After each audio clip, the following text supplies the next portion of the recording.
नमस्कार, महाराष्ट्र G24 मध्ये मी मनीष टेमरे आपण सर्वांचं स्वागत करतो। चला बघूया देश विदेशातील ठळक बातम्या। राज्याचे मुख्यमंत्रीपद हे भाजपच्या देवेंद्र फडणवीस यांच्याकडे जाणार हे आता निश्चित झाल्यानंतर आता आपल्या पदरात जास्तीत जास्त मंत्रिपद पाळून घेण्याचा प्रयत्न राष्ट्रवादी आणि शिवसेनेकडून केला जात आहे। या दोन्ही पक्षातील दिग्गज नेत्यांनी मंत्रिपदासाठी लॉबीही सुरू केली आहे। शपथविधीसाठी अवघे काही तास शिल्लक असतानाच महायुतीतील तीनही पक्षाच्या संभाव्य मंत्रिपदाची यादी समोर आली आहे। मंत्रिपदाचा तिढा सुटला असला तरी उपमुख्यमंत्री पदावर मात्र अद्याप स्पष्टता नाही। अजित पवार हे उपमुख्यमंत्रीपद स्वीकारणार हे जवळपास निश्चित आहे, पण त्याच वेळी एकनाथ शिंदे उपमुख्यमंत्रीपद स्वीकारणार की नाही याची स्पष्टता मात्र नाही। एकनाथ शिंदे यांच्या शिवसेनेला गृह महसूल आणि सार्वजनिक बांधकाम खातं हवं असल्याची माहिती समोर आहे। काळजीवाहू मुख्यमंत्री एकनाथ शिंदे, उदय सामंत आणि भाजप नेते गिरीश महाजन यांच्यात बंद दाराआड चर्चा झाली आहे।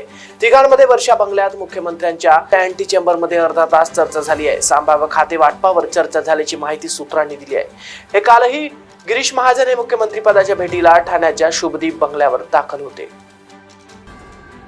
शपथविधीला अवघ्या काही तास शिल्लक असताना राष्ट्रवादी काँग्रेसकडून भाजप नेते आणि गृहमंत्री अमित शहाकडे 11 मंत्रिपदाची मागणी करण्यात येणार असल्याची माहिती आहे।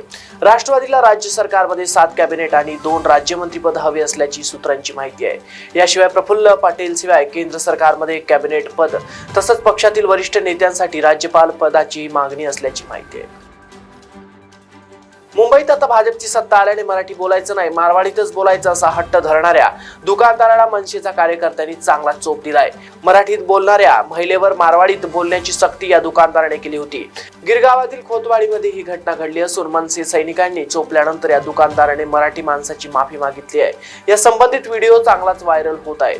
खोतवाडीमध्ये एक मराठी महिला दुकानात गेली असताना त्या दुकानदाराने तिला मराठीत का बोलली म्हणून जाब विचारला। महाराष्ट्रात आता भाजपचं सरकार आहे असं सांगत त्याने महिलेला मारवाड़ी मध्ये बोलण्यास सांगितलं। बीजेपी आया है मारवाड़ी में बात करने का, मुंबई बीजेपी का, मुंबई मारवाड़ी का असं त्या दुकानदाराने त्या महिलेला म्हटलंय।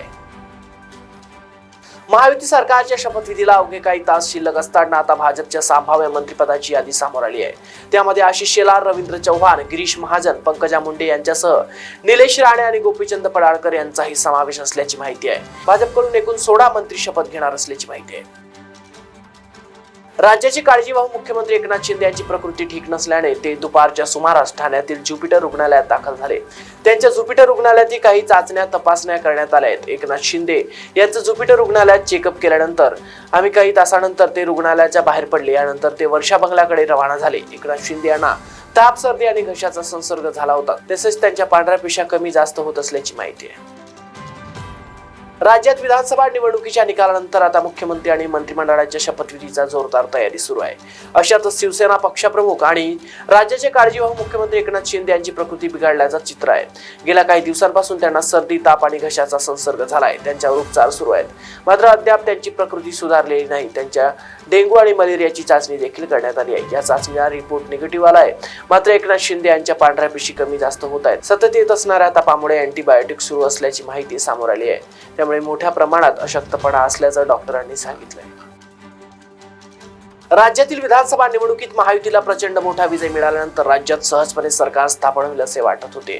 मात्र महायुतीमध्ये सुरुवातीला मुख्यमंत्रीपद आणि त्यानंतर गृहमंत्रीपदावरून झालेल्या तिढ्यामध्ये अद्याप महायुती सरकारचा शपथविधी होऊ शकलेला नाही। एवढेच नव्हे तर शपथविधीपूर्वी अपेक्षित असलेले खातेवाटपही एकनाथ शिंदे हे आजारी असल्यामुळे पार पडू शकले नाहीत। एकनाथ शिंदे आजारपणाच्या कारणामुळे गेल्या 4 ते 5 दिवसांपासून महायुतीच्या नेत्यापासून दूर आहेत। त्यामुळे त्यांच्या नाराजीची चर्चा रंगली असतानाच उद्धव ठाकरे यांनी एक खळबळजनक दावा केला आहे। महायुतीमध्ये सत्ता स्थापनेचा जो तिढा सुरू झालाय तो खेळ सुरू आहे। या सगळ्यात एकनाथ शिंदे यांना दिल्लीतील भाजपचे काही नेते रसद पुरवत असल्याची उद्धव ठाकरे यांनी म्हटलंय। उद्धव ठाकरे मंगळवारी मुंबईत मातोश्रीवर बोलवण्यात आलेल्या नगरसेवकांच्या बैठकीत बोलत होते। महाराष्ट्र विधानसभा निवडणुकीत महायुतीला स्पष्ट बहुमत मिळाले तर महाविकास आघाडीला मोठा फटका बसलाय। निवडणुकीचा निकाल लागून 11 दिवस उलटले आहेत। महायुती सरकारचा शपथविधी 5 डिसेंबरला होणार असून मुंबईच्या आझाद मैदानावर शपथविधीची जोरदार तयारी केली जात आहे। आता शिवसेना शिंदे गटाचे कुठले नेते शपथ घेणार याबाबत संभाव्य यादी समोर आली। शरद पवार गटाचे खासदार सुरेश म्हात्रे उर्फ भाड्या मामा यांनी सोमवारच्या दुपारी देवेंद्र फडणवीसांच्या सागर बंगल्यावर जात भेट घेतली। सुरेश म्हात्रे हे भिवंडी लोकसभा मतदारसंघाचे आमदार आहेत. ते महिन्यात झालेल्या निवडणुकीत सुरेश म्हात्रे हे कपिल पाटील यांचा पराभव करत जायंट किलर ठरले होते. मात्र आता विधानसभेच्या निकालानंतर सुरेश म्हात्रे अचानक देवेंद्र फडणवीसांच्या भेटीला पोहोचल्याने राजकीय वर्तुळात भुवया उंचवल्या आहेत. तर या भेटीमागील नेमकं कारण काय, पुढे न आल्याने अनेक तर्कवितर्क देखील लावले जात आहे.